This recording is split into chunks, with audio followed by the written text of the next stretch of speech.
Salut à tous, Steve Savio dans le 1330 avec Lionel Dimitrievitch. Le retour, ça fait un petit moment que t'étais pas là, que tu faisais d'autres trucs que le 1330. On avait d'autres intervenants. Et là, l'intervenant d'aujourd'hui, le Etem, malheureusement, il est malade. Et au pied levé, qui avons-nous? Lionel Dimitrievitch qui prend le relais. Comment tu vas? Eh ben écoute, ça va bien toi? Ça va, c'est octobre, il fait moins chaud, on est bien, on Un a petit peu, le ouais, ouais. bonsaï pour l'instant est pas décédé, hop, j'ai le secret dessein de rempoter dans un futur extrêmement proche pour essayer de stabiliser la chose, Mais écoute, ça va on, être pas on mal. va compter la durée de vie de ton bonsaï quand Ouais, même. c'est Je pas suis mal assez chaque curieux, semaine, on va regarder. chaque semaine, on verra s'il jaunit ou pas. Donc aujourd'hui, attention, les opérateurs RxJS, dis donc. Et alors, ils étaient mystifiés, mais nous, on va les démystifier. Parce que Lionel va tout nous dire dessus, n'est-ce pas? Alors, je vais tout vous dire non parce qu'il y en a énormément, mais on va regarder effleurer ça un petit peu parce que c'est une technique qui est de plus en plus utilisée, enfin qui est majoritairement utilisée, notamment en Angular, mais ça s'utilise également avec du React et du Vue. Et on va regarder un petit peu ça parce que c'est pas forcément très, très naturel au départ. Donc on va essayer de creuser ça et de regarder un petit peu comment ça fonctionne, du moins ce qu'on peut en faire. Salut Jou Chéri sur le chat qui démarre direct avec une blague. Va falloir être réactif. À mon avis, Ah! ça va avec, On va avec ce que tu essayer. as dit il y a juste 4 secondes. Exactement, Et oui. exactement. Tiens, monsieur Jouchéri, tu pourras nous dire si on est OK au niveau du son? Parce que comme chez moi, c'est un peu changé du fait que mon casque a décédé la semaine dernière, j'en ai un nouveau. Donc il a fallu que je reconfigure 2-3 trucs. Dites-nous si c'est OK pour le son. C'est bon de mon côté, tu peux lancer, Lionel. Eh ben, on y va alors. Donc, du coup, on va effectivement essayer de démystifier un peu les opérateurs RxJS. Pour ça, on va aborder deux sujets. On va d'abord regarder un petit peu ce que c'est que la programmation en JavaScript de manière asynchrone. Et on avait les promesses. On va regarder un petit peu ça. C'est la première, on va dire, première version de l'asynchronisme. Et puis, on est passé à la programmation réactive et donc RxJS qui va nous permettre de faire cette programmation réactive en JavaScript.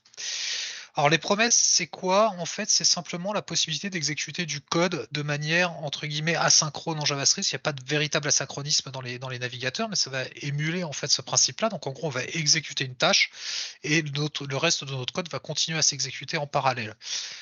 L'avantage des promesses, c'est que la syntaxe, elle est relativement simple, c'est j'exécute telle tâche, puis ensuite je vais faire autre chose. Donc en fait, c'est exécute ça et puis après je fais autre chose. Donc ça, c'est simple. On a possibilité de les chaîner, donc de pouvoir enchaîner plusieurs tâches les unes à la suite des autres. L'inconvénient, c'est que quand on commence à arriver sur des algos un peu complexes, ben, on va tomber dans ce qu'on appelle le promise L. On connaissait ça avec les DLL, notamment sous Windows, mais Mhm. là, c'est un peu le même principe. On va se retrouver vraiment dans des choses très complexes et débugger peut vite devenir un véritable enfer. Et puis les promesses, c'est pas super adapté à la programmation événementielle. On va voir que le côté réactif, justement, c'est un peu mieux de ce point de vue-là. Donc deux petits exemples pour vous illustrer un petit peu les promesses. Donc là, voilà un petit bout de code JavaScript. On crée une promesse et puis une promesse, bon, ça a une signature. En fait, le callback, c'est resolve error et complete. Il me semble il y a trois opérateurs. Là, j'ai mis juste le resolve. On fait un set timeout et puis au bout d'une seconde, qu'est-ce qu'on va voir quand on appelle la promesse? Donc on fait promise.then, ce que je vous disais. Ensuite, qu'est-ce que je fais? Une fois que ma promesse est résolue, qu'elle est exécutée, vous voyez, elle resolve, Mhm. on affiche le résultat de la résolution de ma promesse. Et donc là, ça va dans l'output, je vais avoir hello qui va s'afficher dans la console. Donc jusque-là, pas de surprise. Et tout Là ça où en ça devient. asynchrone, bien entendu, c'est ce qu'on a dit tout à l'heure. Ouais, enfin, ouais, pseudo-asynchrone. Mais oui, on va dire que c'est de l'asynchrone. Là où ça devient un petit peu plus bizarre, c'est que si je fais resolve 2 fois dans ma promesse, et ben en fait, je ne reçois qu'un seul resolve. Donc en fait, là, dans ma Mhm. console, j'ai beau mettre resolve hello et resolve world, je n'aurai que hello en output parce qu'en fait, une fois que ma promesse est résolue, c'est fini, elle n'existe plus en quelque sorte. Donc du coup, elle est complete en fait, et donc du coup, on peut plus la réexécuter. Donc voilà, on va arriver sur des problématiques dès qu'on va vouloir rejouer la promesse, etc. Ça va être des petits hacks à faire pour que ça fonctionne et c'est pas toujours évident à mettre en place. Du coup, on en vient à la programmation un petit peu réactive. Je vais assez vite parce qu'il y a une démo qui est assez conséquente et je voudrais pas qu'on déborde de trop. On y va, on y va. Et donc on va, Ah, on va partir sur les observables en fait.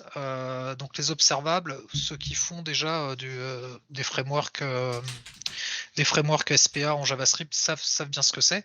En fait, la programmation réactive, et ça je l'ai appris il n'y a pas si longtemps que ça, c'est Microsoft qui a sorti ça. Donc du coup, c'est marrant de le retrouver dans le monde JS. Donc moi, je l'ai découvert dans le monde JS et j'ai appris après que c'était Microsoft qui était à l'origine de ce truc-là. Et en fait, ça va nous permettre de gérer des flux de données, en fait. On ne va plus, gérer, on va dire, un événement, mais on va plutôt gérer un flux de données, on va l'adapter à notre besoin. Ce qu'on appelle du coup la programmation réactive.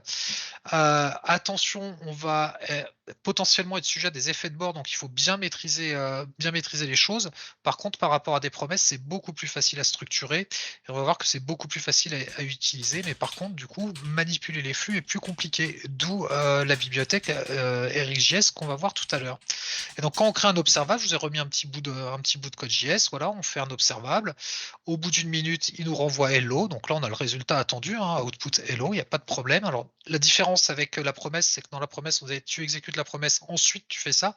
Ici, on a une souscription, un petit peu comme un événement en fait. On Mhm. souscrit à l'événement et puis bah, dès qu'il y a quelque chose qui se passe, on va être notifié.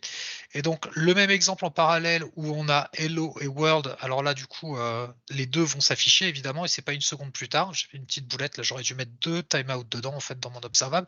Mais bon, on comprend bien le principe, la différence avec la promesse, c'est que du coup ici je vais bien recevoir hello et ensuite je vais recevoir world dans mon subscribe parce qu'à chaque fois que je vais faire next, je vais passer dans mon subscribe ici et donc je vais pouvoir afficher dans ma console le résultat du subscribe. Donc c'est ça en gros l'observable et c'est là-dessus que va se baser RxJS. Donc RxJS, c'est vraiment the bibliothèque pour manipuler ce genre de flux. Et donc ça va nous manipuler les flux d'observables. Et puis ça contient plus d'une centaine d'opérateurs. Je ne les ai pas tous comptés, hein. J'ai trouvé ça sur internet. On a sensibilisé une centaine. Donc il y a un site web qui est plutôt bien fait où on va retrouver tous les opérateurs comme d'habitude avec toute la doc, etc.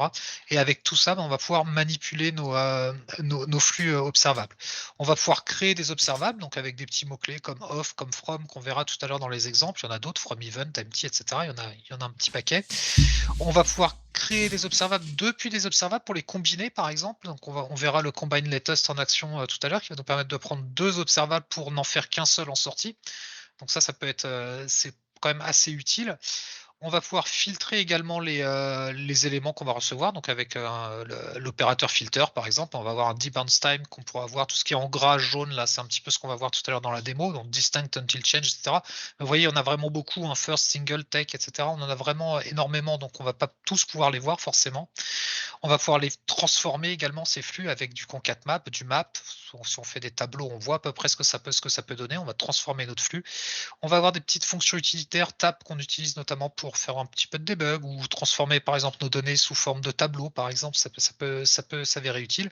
Et puis on va avoir une partie de gestion d'erreurs, donc on verra le catch error en fait, comment on va l'utiliser. Et puis on a le retry et retry when aussi qui vont être utilisés, Mhm. principalement quand on va appeler des flux HTTP, des choses comme ça. En fait, on va passer dedans, puis on va dire bah, si j'ai pas de réponse de mon flux HTTP ou j'ai une erreur, par exemple, on va pouvoir le traiter dans un retry et du coup l'opération va pouvoir se réexécuter, ce qui est beaucoup plus difficile à faire avec une promesse. Voilà un petit peu les opérateurs et puis on va focuser maintenant sur les opérateurs, alors principaux ou pas, je sais pas, mais en tout cas ceux qu'on utilise assez régulièrement. Le schéma qu'on a là s'appelle un marble diagramme en fait. Alors il existe un site pour les voir de manière dynamique. Donc tapez dans Google marble diagramme dynamique et puis on va pouvoir bouger en fait ces petits cercles parce que c'est pas tout le temps parlant en fait. C'est en fonction de l'opérateur, c'est pas toujours évident de lire ce qui va en sortir. Ici Mhm. c'est assez simple. On est sur l'opérateur map, donc on devine bien. Mon flux d'entrée, j'ai 1. Une fois que je passe dans la fonction map, bah, je vais avoir 1 fois 10 et donc j'ai 10, 2, 20, 3, Oui. 30. Assez simple. Voilà, c'est vraiment le truc de base, le map. On va ensuite avoir le filtre. Pareil, là, on va prendre modulo 2 égale 1, donc je vais vouloir que les impairs finalement. Donc je vais avoir dans mon flux d'entrée 0, bah, celui-là, il va pas ressortir derrière. 1, le 2 va pas ressortir, le 3 ressort, etc. etc. Donc ça, c'est le filtre. Ça, c'est deux fonctions, je dirais, deux opérateurs qui sont assez simples à comprendre et assez simples à utiliser. Là où ça va se complexifier, c'est avec switch map où là, en fait, on va switcher les observables. Donc là, on a deux flux en fait en entrée.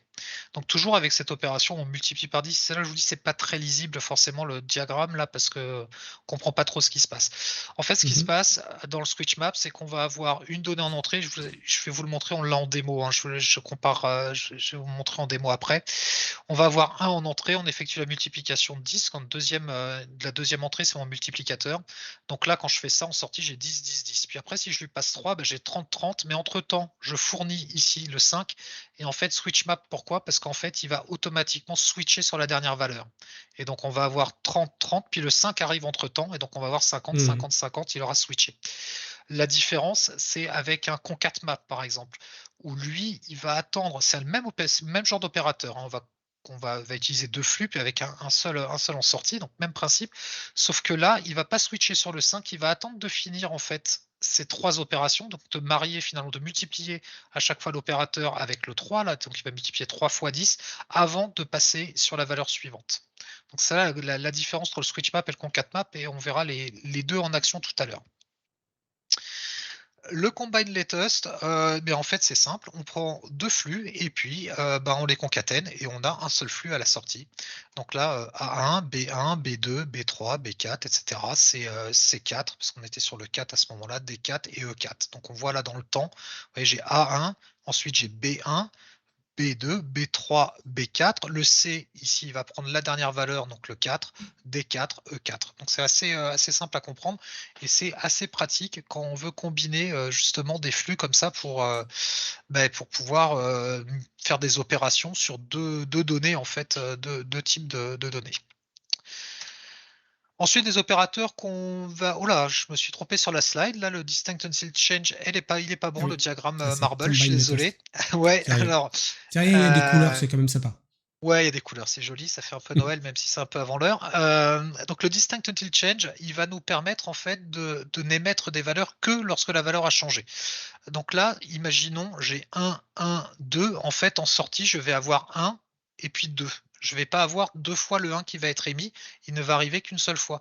Donc ça, c'est super pratique parce que faut savoir que bah, voilà, les flux, Ouais, c'est pratique, ça. quand on Ça, c'est code, pas mal. voilà, on va écouter ce qui se passe et s'il faut à chaque fois qu'on rafraîchisse notre interface parce qu'on a une nouvelle valeur, mais qui au final est la même, ça a pas de sens en fait. Donc Mhm. on va mettre un distinct until change pour, finalement ne faire des opérations ou faire des calculs que lorsque la valeur a changé, sinon ça a pas de sens.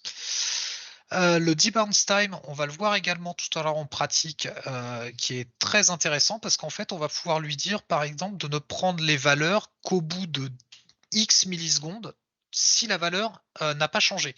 Donc, c'est typiquement utilisé quand on va faire une recherche, on va solliciter une API pour rechercher, je sais pas. Et du coup, on est en recherche texte libre, donc on va taper 2 caractères. On va pas envoyer à chaque caractère une demande de recherche au serveur, on va plutôt laisser un petit temps de latence de quelques millisecondes. Comme ça, quand l'utilisateur a fini de taper sur le clavier, c'est à ce moment-là qu'on va envoyer la requête. Et donc, on aura un mot plutôt que X caractères qui vont être Mhm. envoyés en recherche. Ça, c'est un opérateur très pratique aussi. Voilà, j'ai fini pour la présentation. Oui, je vois qu'il est déjà moins le quart. On va On est passer bien, on est sur la bien, on est bien. partie démo qui est la plus intéressante quand même. Il faut le C'était dire. déjà Alors, pas mal pour autant, hein. ouais, mais là, on voit pas les choses. Enfin, je veux dire, on parle, mais on voit pas les choses. Alors voilà, Ok, j'ai c'est fait bon, une petite. on est parti sur la démo. On est parti sur le code, super. Euh, j'ai fait donc un petit site Angular vraiment très très simple avec les principaux opérateurs. Et donc, on va commencer par map. Alors, je vais commencer par vous montrer le code, peut-être, ce sera plus intéressant plutôt que de voir ce que ça fait. Donc, on va aller sur l'opérateur map ici. Hop là, pas là. Si, là, pardon. Donc qu'est-ce que j'ai fait? En fait, j'ai fait une source, donc c'est là où on utilise, vous voyez, off par exemple. Donc j'ai fait une source observable avec, 3 valeurs, 1, 2, 3. Ici, j'ai fait une source, mais avec un tableau cette fois-ci. Et puis ici, j'ai fait une troisième source de données, donc qui va se transformer en observable, hein. Faut en avoir conscience et donc qui va être from 1, 2, 3. La différence entre off et from, c'est que off va renvoyer les valeurs individuellement. From va prendre un tableau et va décomposer ce tableau en valeurs unitaires. Donc ici, en fait, on va avoir 3 valeurs. Donc en fait, le from tableau 1, 2, 3, c'est l'équivalent de off 1, 2, 3 ici. D'accord? Mais je vous ai montré ça, je le mets là pour montrer un petit peu la différence de fonctionnement. Et puis, j'ai fait 4 fonctions de souscription. Donc ici, on va prendre map source. Donc map source, c'est mon off 1, 2, 3. Et puis, je lui fais le map multiplié par 10 qu'on a vu tout à l'heure dans le marble. Et puis, je vais écrire le résultat dans l'interface. Deuxième opérateur, je fais la même chose, sauf que là, je vais prendre ma map, cette map-là, en fait, le tableau de 1, 2, 3, d'accord? Et je vais lui appliquer le même opérateur x fois 10, d'accord? Et puis ensuite, alors je vous spoil un petit peu, mais cet opérateur-là, il va pas fonctionner et on va plutôt utiliser Les unshift. cette opération-là pour le tableau, j'y reviendrai après. Et puis le dernier, on va prendre la source from, en fait, celle-ci, from 1, 2, 3, et on va appliquer un map de la même façon, map x de 10. Et donc si on vient dans l'interface, en fait, donc si je prends mes valeurs 1, 2, 3, donc j'ai les 3 valeurs avec le off 1,2,3. Donc là, si je fais mon map, j'obtiens mon 10, 20, 30, ce qui est attendu finalement. Le deuxième, on a un tableau qui va être mis en fait avec les 3 valeurs. Et en fait, là, si je fais le map, il va me renvoyer not a number. Pourquoi? Parce qu'en fait, la valeur qui passe dans l'observable, c'est un tableau. Et j'essaie de multiplier un tableau par 10. Et donc ça, c'est pas C'est la bonne compliqué. façon de faire. On peut pas le faire de multiplier le tableau par 10.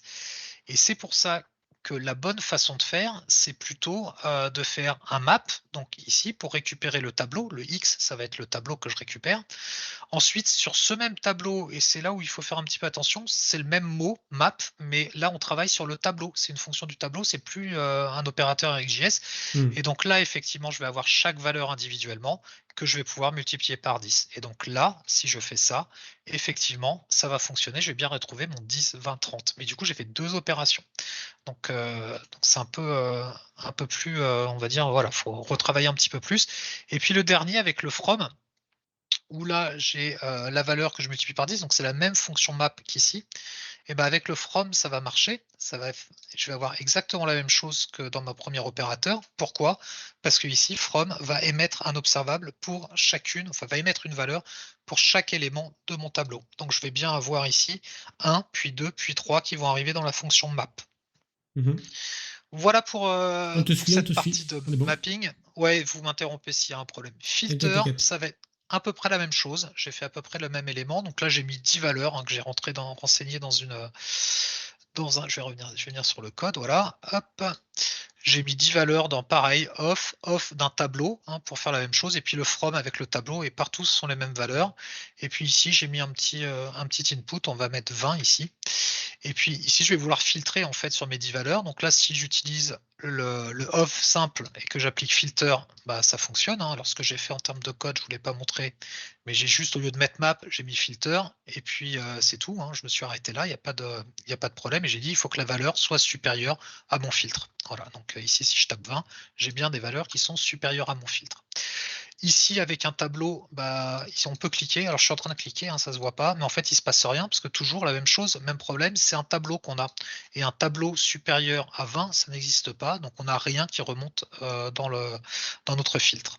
Donc, du coup, je reviendrai sur le array filter juste derrière. Et puis là, hop là, je me suis amusé un petit peu. Hop, on va faire ça. Là, je suis sur le off dans le dernier. Et donc, en fait, dans le dernier ici, je vais bien avoir le filtre sur le from, pardon, sur le tableau donc qui revient depuis le from ici. Et donc, on a bien à chaque fois la valeur unitaire. Et donc là, finalement, le filtre, c'est exactement le même que sur le off. Le filtre de tableau ici, on le voit, il fonctionne si je l'active. La fonction, pareil que pour le map, même astuce, il faut faire un map, pardon. Il va falloir qu'on mappe chaque élément de notre source, en fait, de notre tableau. Et ensuite, on va filtrer notre tableau, puisque ici en X, on va retrouver le tableau complet. Et ensuite, on va appliquer le filtre dessus. Et puis ici, un petit truc que j'avais fait en plus, alors c'était pour trier automatiquement. Donc du coup, ce que j'ai fait, c'est que j'ai mis un toArray, donc la fonction toArray qui va me transformer finalement mes valeurs.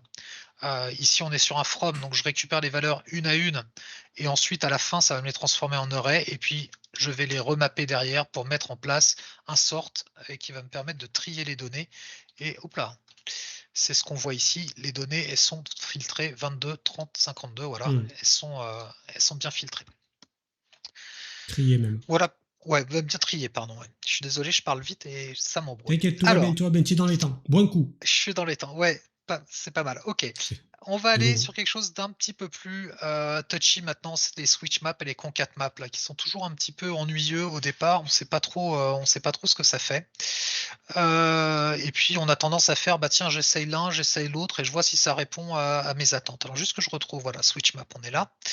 Qu'est-ce que j'ai fait ici? J'ai fait un premier composant en fait qui est la partie supérieure ici où je vais choisir mon filtre finalement. Je veux les valeurs supérieures à donc j'utilise le filter, pareil. pareil, les valeurs supérieures à 20 et puis en fait, je les affiche dans un autre component. Ici, on voit qu'il y a un routeur outlet, donc ça va être un autre component qui doit être normalement celui-ci et c'est là où concrètement je vais filtrer, hop là, pas dans les specs, c'est là où je vais concrètement filtrer mes données. Donc là, j'ai repris, un off avec, un tableau. Je vais récupérer et là, je vais faire un switch map pour récupérer la valeur et je vais récupérer en fait mon filtre depuis mon paramètre qui est passé dans la route, pardon. Donc là, je vais lancer, voilà, à 20, si je clique dessus, en fait, vous regardez bien la route ici. Alors, je sais pas si ça se voit Je très très bien regarde. sur la vidéo, mais ici, on retrouve bien un 20 en fait, qui est la valeur de filtre Mhm. que j'utilise. Donc, si je mets 25, on va retrouver un 25 ici.